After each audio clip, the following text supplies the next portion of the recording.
they got the 6th best odds to win it all. They got the 3rd best odds to win the SEC. You know you got Ty Simpson as your, in all likelihood, your starter. It's viewed sort of as a transition, maybe as a bridge player to Keelan Russell for normal fans. But see, people who follow recruiting hardcore remember Ty Simpson. Well, that's a former 5-star guy in his own right. And yes, he was. And yes, he could do some special things this year. Offensive consistency.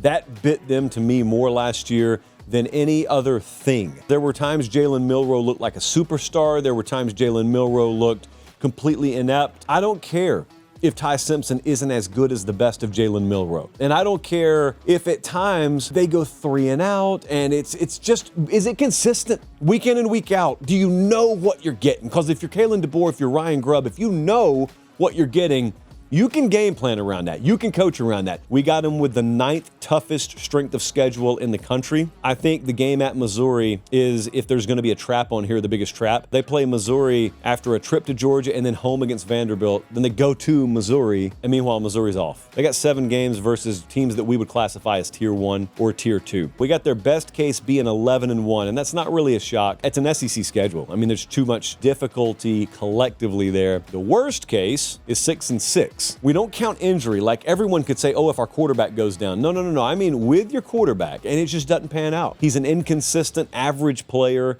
Your run game doesn't round into form. What if that secondary is still prone to giving up big plays? Well, then 6-6 is there, and that would be a disaster. The most likely record for Alabama, according to the model, is 9-3. That's where the model sees Alabama. That's not my prediction. I'll make my prediction a little bit later in August, but that's how we see it for Kalen DeBoer and the Tide heading into year 2.